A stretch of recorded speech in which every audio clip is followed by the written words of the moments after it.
Bonsoir à tous, ici Coralie, professeure de lettres certifiée. Je vous aide à vous préparer pas à pas à l'épreuve écrite de français du CRPE. Pour ceux qui ne le savent pas encore, je donne des cours en ligne, mais je propose aussi du contenu, des ressources gratuites, notamment sur mon groupe CRPE 2026 avec Coralie, professeure de français, groupe Facebook que vous pouvez rejoindre. Sur ce groupe, vous trouverez de nombreux entraînements à l'épreuve écrite. Qu'est-ce que j'y propose concrètement? Plein de petits exercices en fait à l'image de ce qui vous attend à l'épreuve écrite où on va vous poser des questions sur un petit peu tout. Un petit peu tout, c'est quoi? C'est le programme de fin troisième, début seconde en français. Les entraînements que je propose sont déguisés sous forme de challenge du jour, d'énigmes grammaticales. Vous pouvez retrouver également des fiches de révision, des conseils, des trucs et astuces, des fiches de références littéraires. En tout cas, soyez curieux, allez un petit peu fouiller. Sachez que tous les challenges, tous les entraînements sont en tout cas répertoriés dans l'onglet à la une pour vous repérer. Cette petite chaîne YouTube a pour but de vous apporter des capsules vidéo. J'essaye de les faire tenir sous 10 minutes maximum. Et ces capsules vidéo sont là pour vous apporter une correction parlée, une correction orale et expliquée, argumentée. Évidemment, je vais vite. Si ça va trop vite pour vous, n'hésitez pas à m'écrire pour me poser toutes vos questions et j'y répondrai de manière plus personnalisée. Si vous avez besoin aussi d'un accompagnement individualisé, si vous avez besoin d'une professeure de français en guise de soutien scolaire, sachez aussi que je propose des visios, des entraînements en visio toutes les semaines, ainsi que des stages intensifs tous les mois. Entraînements, stages qui sont absolument sans engagement. Vous pouvez assister à une ou deux visios d'entraînement et ne plus jamais revenir, ou alors revenir toutes les semaines si vous aimez ça. En tout cas, voilà, je propose toutes ces choses-là. N'hésitez pas à aller voir mon site www.lescoursdecoralie.com pour avoir accès aux tarifs, aux heures, à tout ce que vous voulez comme information et à m'écrire si vous avez la moindre question ou si vous êtes intéressé.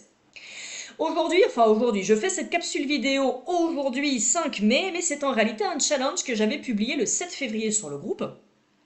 Et je vais donc le corriger. Donc c'était un challenge de lexique. Le lexique, c'est cette petite partie qui ne vaut pas beaucoup de points à l'épreuve écrite, mais qu'il ne faut pas négliger.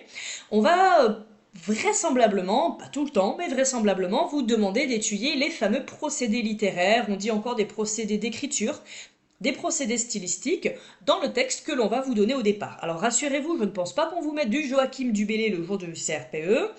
Ça peut être un texte très classique. Là, on a eu un Marguerite Yourcenar cette année comme un texte un peu plus moderne, mais on va pas vous mettre, je ne pense pas, un poème de Joachim du Bellay. Néanmoins, je me suis emparée de cet exercice que je donne à mes élèves de lycée pour qu'ils identifient des figures de style. Les figures de style font partie de ces procédés, il n'y a pas que ça, mais ça fait partie des procédés que vous pouvez donc remarquer et analyser, identifier dans un texte. Les figures de style, il y en a beaucoup. Je vous recommanderais de calquer vos révisions sur le programme de fin troisième, début seconde. N'allez pas apprendre des figures de style d'une complexité incroyable, digne d'un étudiant en lettres comme je l'ai été il y a longtemps. Contentez-vous, on va dire, d'un niveau solide de début de seconde pour maîtriser, je dirais, une vingtaine de figures de style, c'est déjà très bien. Parmi ces figures de style, qui sont donc des procédés que vous pouvez étudier, dans cet exercice, on vous demandait de repérer deux comparaisons, une anaphore et une personnification. Je vais rapidement vous relire le texte. Heureux qui, comme Ulysse, a fait un beau voyage, ou comme celui-là qui conquit la toison, et puis est retourné, plein d'usage et raison, vivre entre ses parents le reste de son âge. Plus me plaît le séjour qu'ont bâti mes aïeux que des palais romains le front audacieux. Plus que le marbre dur me plaît l'ardoise fine, plus mon Loire gaulois que le Tibre latin, plus mon petit Liré que le mont Palatin, et plus que l'air marin la douceur angevine. Ici, vous aviez deux comparaisons vers 1 et 2. Heureux qui, comme Ulysse, a fait un beau voyage, ainsi que, ou comme celui-là qui conquit la toison. Comment je le sais? J'ai un comparant et un comparé. Et également, un outil de comparaison très explicite. Ici, c'est le comme. Ça, c'est fait.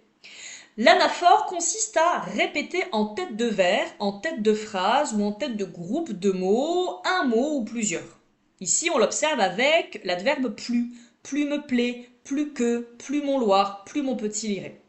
Voilà où était donc l'anaphore. On aurait également relevé une personnification, comme on vous le demandait, avec le front audacieux des palais romains, au vers 6, que des palais romains, le front audacieux. Ici, le front est plutôt associé, pardon, j'ai pas précisé, une personnification, c'est quand on va attribuer une caractéristique humaine à ce qui ne l'est pas. Un objet, par exemple, mais ça peut être aussi un élément de la nature ou un monument, comme ici, les palais romains à qui l'on donne une caractéristique physique humaine, le front, un front audacieux. Voilà, j'espère que cette toute petite capsule vous aura permis en tout cas de vous replonger dans ces figures de style, vous savez, ces vieux souvenirs de collège que l'on a. Je profite de cette capsule pour vous montrer comme d'habitude les ressources les plus pertinentes. Alors j'adore les livres scolaires, je vous assure que j'ai pas d'action chez eux, que je ne travaille pas pour eux. J'aime beaucoup le livre scolaire, donc n'hésitez pas à taper le livre scolaire figure de style 3e. Précisez bien 3e, sinon vous allez vous contenter de révisions vraiment minimalistes de 6e et 5e. Et puis là, vous pouvez découvrir les figures de style que l'on attend de la part d'un élève qui va passer son brevet. Donc là, c'est la partie plutôt leçon. Vous pouvez faire, voyez, un petit rafraîchissement, on va dire, de vos compétences en matière de figures de style. Pour vous entraîner, je vous propose le site. Alors, il y en a plusieurs. En fait, sur les figures de style, je vais aller dans Google. Je vais vous montrer ce que, eh bien, moi, j'utilise avec mes élèves de collège et lycée et avec mes élèves de CRPE. Alors, j'aime bien celui-là. Voilà, le nom du site est un peu bizarre. Je vais vous montrer dans quoi ce que j'ai tapé dans Google pour le retrouver. Ici, voilà, vous avez des modules avec plusieurs groupes de figures de style. Je recommande, c'est plutôt bien expliqué. Il y a une petite leçon au début, on vous rafraîchit un peu la mémoire, puis vous avez des exercices auto-corrigés. Ensuite, donc il faut aller dans Google et j'ai tapé figure de style exercice et c'est le premier qui s'affiche à moi. Le livre scolaire, c'est bien, mais les exercices ne sont pas auto-corrigés, donc vous pouvez les faire évidemment, mais il n'y a pas de correction. Alors je ne recommande pas Français Facile. Français Facile, vous voyez, bon, c'est en violet parce que moi des fois je vais piquer une idée ou deux, mais honnêtement c'est un site qui n'est pas fiable, c'est fait par monsieur et madame tout le monde, il n'y a aucun contrôle. Je ne vous recommande pas ce site. Celui-là est très bien, français.lingolia.com. Ce sont des exercices également auto-corrigés. Ici on est sur du niveau brevet. Voilà. Et enfin, un autre site que je vous conseille, c'est... Alors, il faut que je le retrouve. J'ai fait du tri dans mes favoris la dernière fois. J'en ai trouvé un. Alors, ici, Alors, c'est un petit peu le bazar. Non, c'est absolument pas celui-là. Je vous dis une bêtise. Ça s'appelle salle34.net. Pardon, dans salle34.net, voilà, j'aime bien ce site. Alors c'est un peu le bazar, il y a des publicités qui clignotent un peu dans tous les sens, mais honnêtement, si on fouille bien, plutôt demander à Google salle34.net figure de style exercice. Voilà, il faut un petit peu fouiller, mais j'aime bien parce que c'est du niveau brevet et c'est auto-corrigé. Donc vous avez après une petite explication évidemment qui vous explique tout ça. Voilà, les figures de style, salle34.net, et en fait vous avez pléthore d'exercices, il y en a vraiment beaucoup. Alors c'est la caverne d'Alibaba, faut fouiller, en principe on vous fait toujours une petite leçon au début, puis vous avez des exercices qui sont pas toujours évidents à trouver, l'astuce en fait, ils sont ici, vous voyez, il y a la leçon à gauche et toutes les pubs. Et toutes les pubs, c'est insupportable. Mais voilà, le site est vraiment bien, je vous le conseille. Vous avez plein d'exercices, certains ne sont pas évidents du tout, et surtout ils sont auto-corrigés. Voilà, j'espère que cette petite capsule vous a aidé, vous a donné envie de vous replonger dans le bain des figures de style. En tout cas, c'est vraiment un incontournable au concours, vous avez besoin de les maîtriser pour répondre à la question de lexique. Bon courage à tous dans vos révisions et à bientôt!